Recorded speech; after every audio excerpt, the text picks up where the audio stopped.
हमारे साथ मौजूद हैं, सीनियर तज्ज़ियाकार हैं, बैनुल-अक़वामी उमूर के माहिर अब्दुल सत्तार साहब। बहुत शुक्रिया सर आपके वक्त का।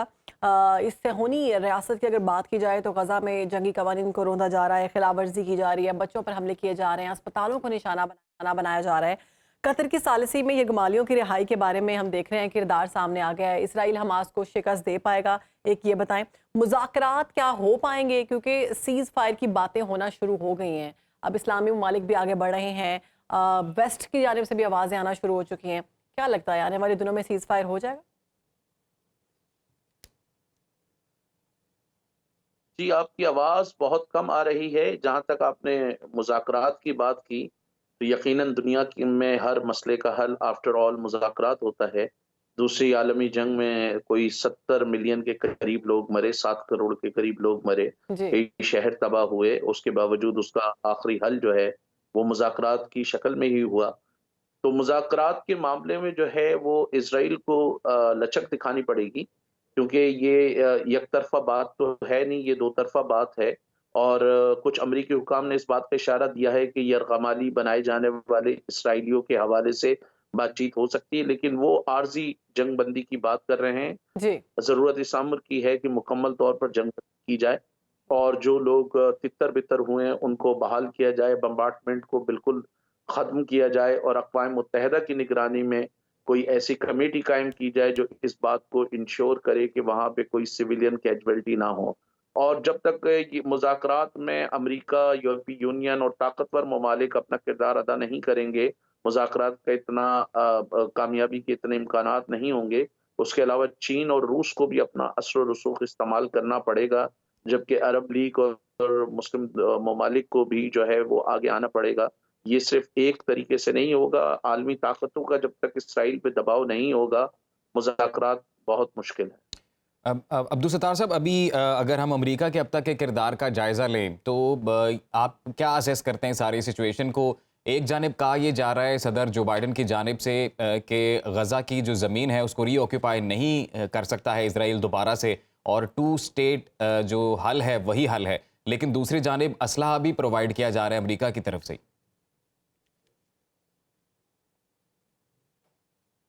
देखिए, अमेरिका का ये तो जंग के एस्पेक्ट को या पहलुओं को देखना चाहिए कि सेकंड वर्ल्ड वॉर की तबाही के बावजूद, जिसमें मैंने बताया कि 70 मिलियन से ज़्यादा लोग मरे, 7 करोड़ से ज़्यादा लोग मरे। 1945 से अब तक दुनिया में 248 से ज़्यादा जंगें, तसादुम और मिलिट्री कॉन्फ्लिक्ट्स हो चुके हैं। तो जंगों की एक वजह तो ये है कि मगरिबी दुनिया में जो हथियारों की कंपनीज़ हैं, हुँ। उनको हथियार चलाने हैं, तो वो एक परमानेंट कॉन्फ्लिक्ट ज़ोन चाहते हैं। और जहाँ तक बात है मुज़ाकरात की, अ अ, दो टू स्टेट सॉल्यूशन में सबसे बड़ी रुकावट है, जो नेतन्याहू इज़राइली वज़ीर-ए-आज़म है, उनके साथ जो दाएँ बाजू की इंतहा पसंद क़ुव्वतें हैं, जिसमें उनके फाइनेंस मिनिस्टर हैं, उनके डिफेंस मिनिस्टर हैं और दूसरे लोग हैं। इस्राइल की हाकिम तबकात में बहुत सारे लोग इस बात पर यकीन रखते हैं कि इस्राइल का जो रक़बा है, वो काफ़ी दूर तक जाता है। उनकी नज़र ना हुँ। सिर्फ़ गज़ा पर और मगरिबी किनारे पर है, बल्कि वो तो शाम और दूसरे ममालिक के भी कुछ इलाकों पे नज़र रखते हैं। तो जब तक आप टू स्टेट सॉल्यूशन उस वक़्त तक कामयाब नहीं होगा, जब तक ओस्लो एकॉर्ड की शराइत पर अमल ना किया जाए। और मेरे ख़्याल से उससे भी ज़्यादा बेहतर हल ये होगा कि इस्राइल 1967 के जो बॉर्डर्स हैं, उसके उसको जो 1967 से पहले सूरत-ए-हाल थी, उस सूरत-ए-हाल पर जाए। गज़ा से सारी सेटलमेंट उन्होंने गज़ा में भी सेटलमेंट बनाने की कोशिश कर रहे हैं, क्योंकि उन्होंने माज़ी में ख़त्म कर दी थी, लेकिन मगरिबी किनारे में सेटलमेंट हैं, जो बैनुल-अक़वामी कानून के मुताबिक गैर कानूनी हैं। अक़वाम मुत्तहिदा हो, यूरोपीय यूनियन हो, खुद इसराइल में जो बहुत सारे बैनुल-अक़वामी क़वानीन के माहिरीन हैं, वो इस बात को मानते हैं कि जो सेटलमेंट हैं मक़बूज़ा इलाकों में, वो गैर कानूनी और अब्दुल सत्तार साहब, ये बैनुल-अक़वामी भी क़वानीन के बताइएगा कि खिलाफ हैं। यूनाइटेड तो मेरे नेशंस ख़्याल के से जो इजलास हो रहे हैं, उसमें हम तो ये देख रहे हैं कि जो करारदादें मंजूर हो रही हैं, ह्यूमैनिटेरियन पॉज़ के ऊपर तो फैसला किया जा रहा है, लेकिन सीज़ फायर की जानिब नहीं आ रहे। सीज़ फायर के लिए इस वजह से नहीं आ रहे कि ग़ालिबन इस्राइल की ये कोशिश है कि हमास का बिल्कुल ख़ात्मा किया जाए, उनकी हुकूमत को ख़त्म किया जाए, उनको बिल्कुल वाइप आउट किया जाए।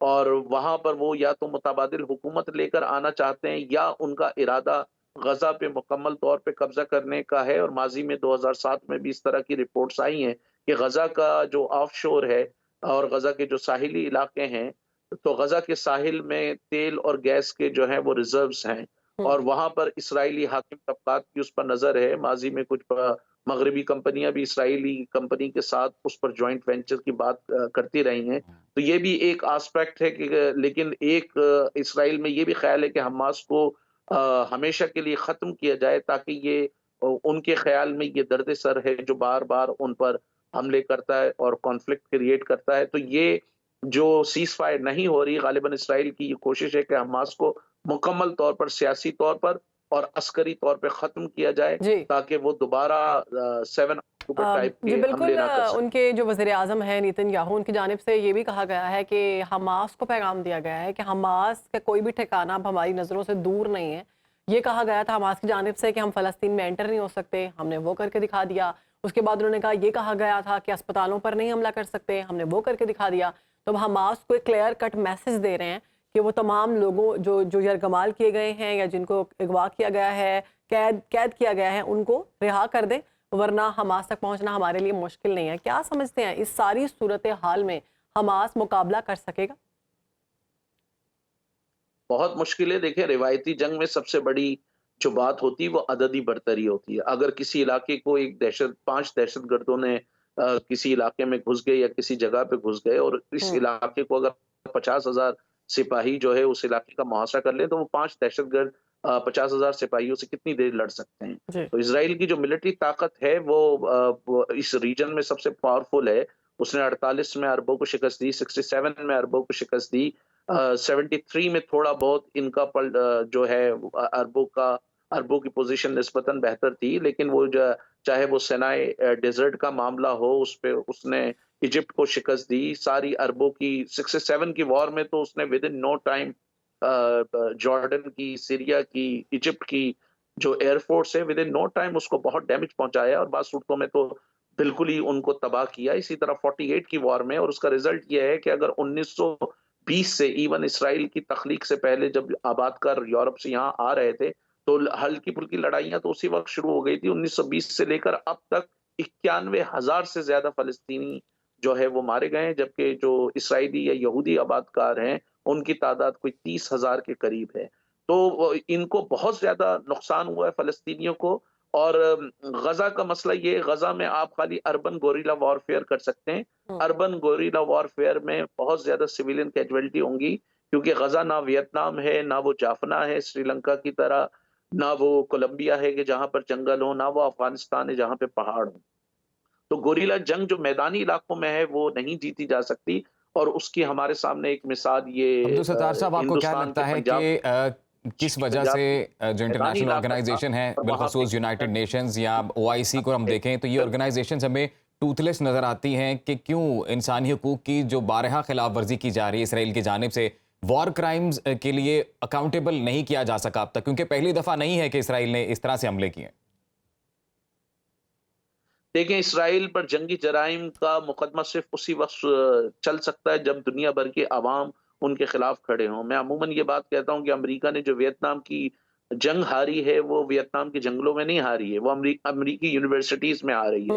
वो वहां पर जो मार्टिन लूथर किंग और दूसरे लोगों ने जंग की मुखालफत की, बैन अल-अक़वामी तौर पे उस जंग की मुखालफत हुई। यूरोप में बड़े बड़े नोबेल प्राइज होल्डर, बड़े बड़े फनकार, बहुत सारे दानिश्वर, बहुत सारे सियासतदान, उन्होंने जंग की मुखालफत की। इस वक्त भी यूरोप में जो बाज़मीर लोग हैं वो सड़कों पे निकल रहे हैं। आप देखें, जस्टिन ट्रूडो से लेकर बड़े बड़े जो वज़राए आज़म हैं मुख्तलिफ ममालिक के, उनका घेराव कर रहे हैं अवाम। तो अवाम को ये प्रेशर बरकरार रखना चाहिए, ज्यादा से ज्यादा लोगों को सड़कों पे आना चाहिए। खुद इसराइल में जो बाज़मीर शहरी हैं उनको अपनी, और वहां पर भी इसराइल में भी ऐसे लोग हैं जो इस सारी जंग की मुखालफत कर रहे हैं। अमेरिका और यूरोप में बहुत सारे अब तो ऐसे दुनिया भर से इस तरह की आवाज़ें उठना शुरू हो गई हैं और लोगों की जानिब से एहतजाज किए जा रहे हैं। इवन खुद ये जो यहूदी हैं उनकी जानिब से भी फ़लस्तीन का साथ दिया जा रहा है और फ़लस्तीन का परचम बुलंद किया जा रहा है। बहुत शुक्रिया अब्दुल सत्तार साहब, आप हमारे साथ थे, आपने बेहतर दिया इस सारे मामले पर।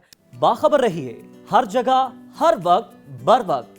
अभी सुनो न्यूज का यूट्यूब चैनल सब्सक्राइब करें और बेल आइकन पर क्लिक करें और जानिए मुल्की और गैर मुल्की हालात व वाक़यात यकीन के साथ।